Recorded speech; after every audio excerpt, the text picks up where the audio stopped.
Qu'est-ce qui motive cette décision radicale? Oui. Alors d'abord, il faut savoir que ce n'est pas un couvre-feu, c'est une restriction de circulation qui est adaptée à la problématique actuelle.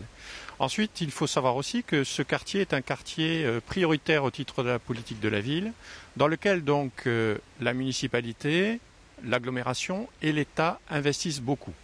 Et dans ce quartier-là, nous avons une population qui a envie de changer l'image de son quotidien. Eh bien malheureusement, depuis quelques mois, nous sentons, nous voyons, nous constatons.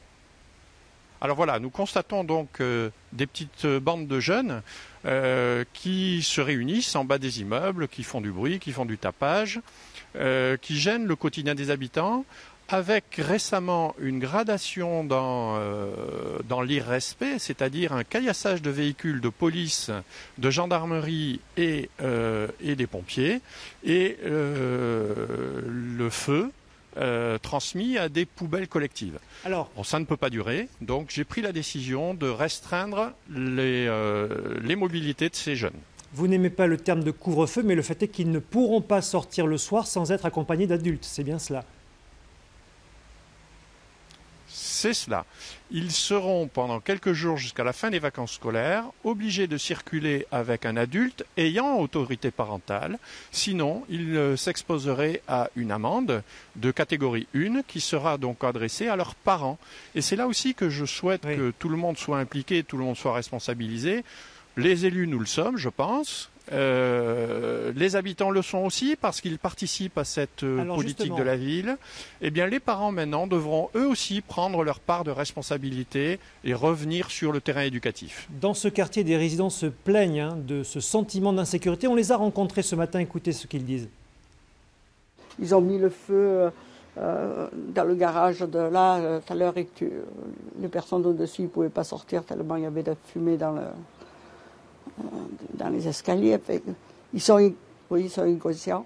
S'ils veulent mettre des caméras dans les arbres, ils sont là tous les soirs, ils sont une quarantaine, ils casseront tout.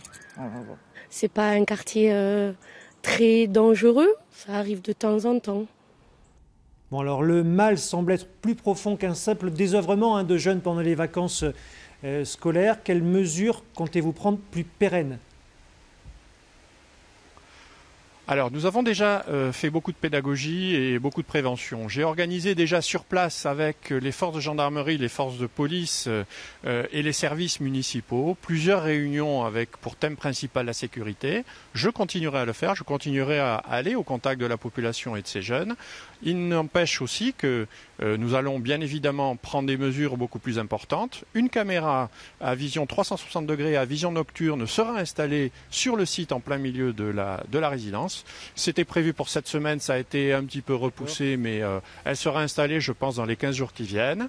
Nous avons donc, je pense, pris la mesure de ce qui se passe. Mais oui, en quelques mots, je voudrais dire quand même que c'est un quartier qui a notablement amélioré son image et qui malheureusement aujourd'hui, à cause de quelques-uns, fait à nouveau la une. Eh bien, je ne laisserai pas faire et je crois que les habitants méritent d'être au calme. Merci Daniel Banquet pour votre réaction image en direct de Marmande, signée Nicolas Pressigou.